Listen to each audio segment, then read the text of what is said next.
ನನಗೆ ಒಬ್ಬ ಒಳ್ಳೆ ಡ್ರೈವರ್ ಅವಶ್ಯಕತೆ ಇದೆ. ನಿಮಗ್ ಡ್ರೈವಿಂಗ್ ಬರುತ್ತಾ? ಒಳ್ಳೆ ಡ್ರೈವರ್ ಅಮ್ಮೋರೆ. 10 ವರ್ಷ ಒಂದು ಟ್ರಾನ್ಸ್ಪೋರ್ಟ್ ಕಂಪ್ನಿಯಲ್ಲಿ ಕೆಲಸ ಮಾಡ್ತಾ ಇದ್ರು. ಈ ಕುಡಿಯೋ ಚಟ್ಟಕ್ ಬಿದ್ದು ಯಾವ ಕೆಲ್ಸನೂ ನೆಟ್ಟಗ್ ಮಾಡ್ತಾ ಇಲ್ಲ.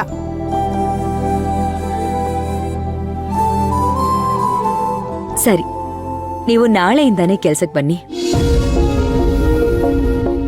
ಬಟ್ ಕುಡಿಯೋ ಚಟನ ಮತ್ತೇನಾದ್ರೂ ಶುರು ಮಾಡ್ಕೊಂಡ್ರೆ ಗೊತ್ತಲ್ವಾ, ಡ್ರೈವಿಂಗ್ ಕೆಲ್ಸ ತುಂಬಾನೇ ರಿಸ್ಕಿ. ಆಮೇಲೆ ನಿಮ್ ಹೆಂಡತಿ ಮಕ್ಕಳ ಕೈಯಲ್ಲೇ ನಿಮ್ ಕಪಾಳಕ್ಕೆ ಹೊಡಿಸ್ತೀನಿ.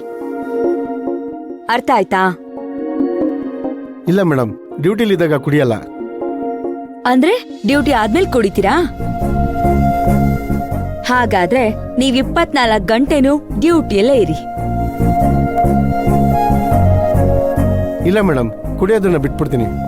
ಸರಿ, ನಾಳೆಯಿಂದಾನೇ ಕೆಲ್ಸಕ್ಕೆ ಬಂದ್ಬಿಡಿ. ರೂಪಾ, ಇವ್ರನ್ನ ಕರ್ಕೊಂಡು ಹೋಗಿ ಯೂನಿಫಾರ್ಮ್ ಕೊಟ್ಬಿಡು. ಸರಿ ಅಮ್ಮೋರೆ, ಬಾ ಅಣ್ಣ. Thank you madam.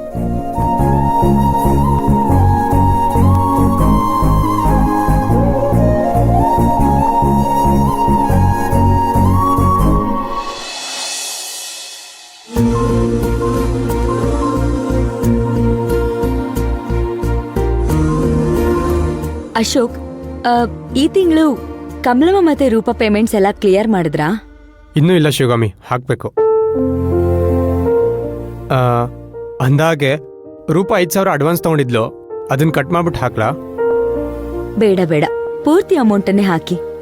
ಪಾಪ ಅವಳ ಅಡ್ವಾನ್ಸ್ ತಗೊಳ್ಳೋದೇ ರೇರು. ಏನಕ್ ತಗೊಂಡಿದ್ಲೋ ಏನೋ, ಪೂರ್ತಿ ಅಮೌಂಟನ್ನೇ ಹಾಕ್ಬಿಡಿ. ನಮಸ್ತೆ ಮೇಡಮ್. ನಮಸ್ತೆ. ನಮಸ್ತೆ ಮೇಡಮ್. ನಮಸ್ತೆ. ಕೂತ್ಕೊಳ್ಳಿ. ಏನಾದರೂ ಲೀಗಲ್ ಇಶ್ಯೂಸ್ ಇದೆಯಾ? ಒಂದು ಇಂಪಾರ್ಟೆಂಟ್ ವಿಷಯ ಇದೆ, ಅದ್ರ ಬಗ್ಗೆ ಮಾತಾಡಬೇಕಿತ್ತು. ಏನ್ ವಿಷಯ ಶಿವಕುಮಾರ್?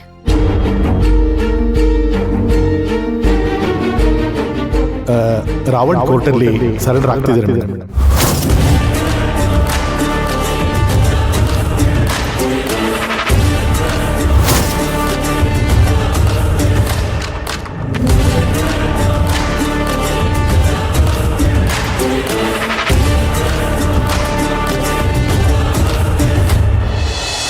ಏನು, ರಾವಣ್ ವಾಲಂಟರಿಯಾಗಿ ಸರೆಂಡರ್ ಆದ್ನಾ?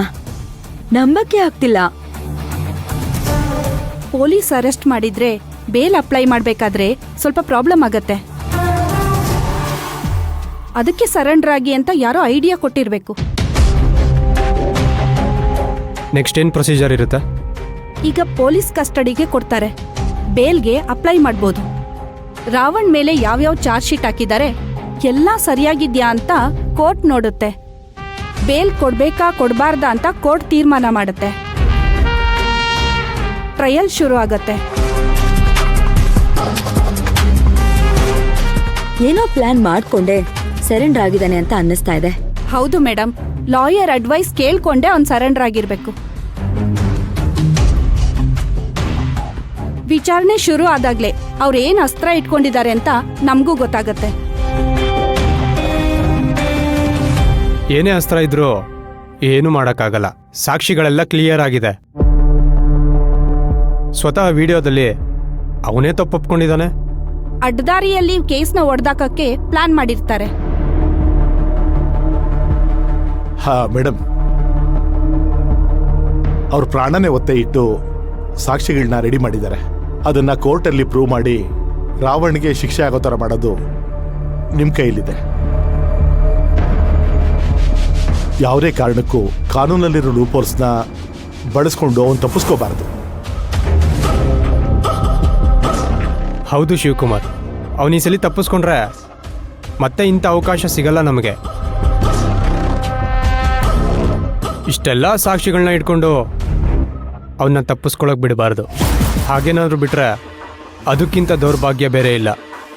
ಚಾನ್ಸೇ ಇಲ್ಲ ಸರ್. ನಾನು ಈ ಕೇಸ್ ಬಗ್ಗೆ ತುಂಬಾ ಡೀಪಾಗಿ ಸ್ಟಡಿ ಮಾಡಿದ್ದೀನಿ. ಬೇಲ್ ತಗೊಳಕ್ಕೆ ಬಿಡಲ್ಲ ಸರ್ ನಾನು.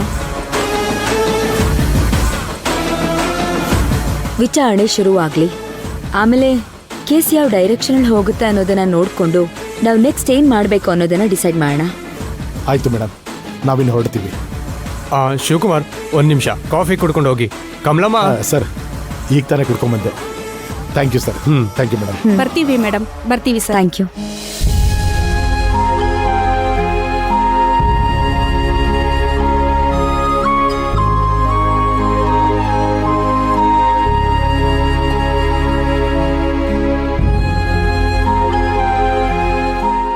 ಶಿವಗಾಮಿ, ಹಾ, ಆಫೀಸಲ್ಲಿ ಇನ್ನು ಯಾರ್ಯಾರಿಗೆ ಪೇಮೆಂಟ್ ಆಗಬೇಕು?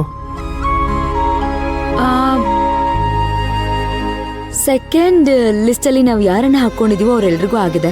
ಲಾಸ್ಟ್ ಲಿಸ್ಟಲ್ಲಿ ಇರೋರು 8 ಜನಕ್ಕೆ ಆಗ್ಬೇಕು. ಓಕೆ, ಚೆಕ್ ಮಾಡ್ತೀನಿ. 3ನೇ ತಾರೀಕಿನವರೆಗೂ ಇವರನ್ನು ಪೊಲೀಸ್ ಕಸ್ಟಡಿಗೆ ನೀಡಲಾಗುತ್ತದೆ.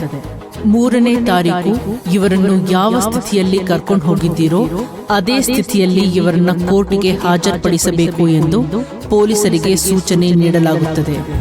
ಇವರ ಜಾಮೀನಿನ ಬಗ್ಗೆ ಮುಂದಿನ ಹಿಯರಿಂಗ್ ಅಲ್ಲಿ ಕೋರ್ಟ್ ನಿರ್ಧಾರ ಮಾಡುತ್ತದೆ.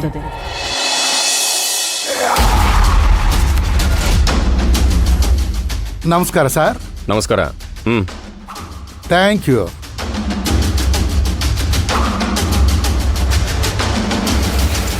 ರವಿ ಸರ್.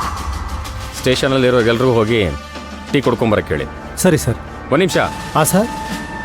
ರಾವಣ್ಣ ಆಚೆ ಬಿಟ್ಬಿಟ್ಟು ಹೋಗಿ. ಸರಿ ಸರ್.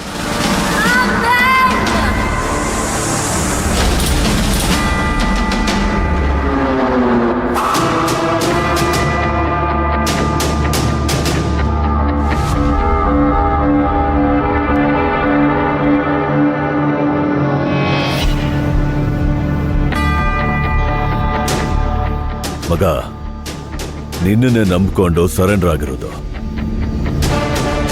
ನನ್ನನ್ನು ದಡ ಸೇರಿಸೋದು ನಿನ್ನ ಕೈಯಲ್ಲಿದೆ. ನನ್ನ ಕಂಟ್ರೋಲ್ನಲ್ಲಿ ಯಾವ್ಯಾವ ವಿಷಯ ಇದೆಯೋ ಅದನ್ನ ನಾನು ನೋಡ್ಕೋತೀನಿ. ಒಂದು ಕೇಸ್ ಕೋರ್ಟ್ಗೆ ಹೋದ್ಮೇಲೆ ಅದು ಲಾಯರ್ ಕೈಯಲ್ಲಿದೆ. ಅವ್ರು ಹೇಗೆ ಆರ್ಗ್ಯೂ ಮಾಡ್ತಾರೋ ಅದ್ರ ಮೇಲೆ ಕೇಸ್ ನಡೆಯುತ್ತೆ.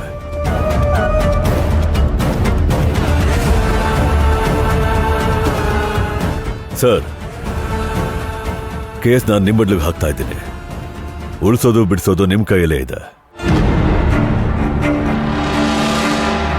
ನೀವೇನು ಚಿಂತೆ ಮಾಡಬೇಡಿ ಸರ್. 3ನೇ ತಾರೀಕು ನಮ್ಮ ಬೈಲ್ ಅಪ್ಲಿಕೇಶನ್ ಹಿಯರಿಂಗ್ಗೆ ಬರುತ್ತೆ. ನಾನು ಆರ್ಗ್ಯುಮೆಂಟ್ ಮಾಡೋದಕ್ಕೆ ರಾಂಗ್ ಪಾಯಿಂಟ್ಗಳನ್ನ ರೆಡಿ ಮಾಡ್ಕೊಂಡಿದ್ದೀನಿ.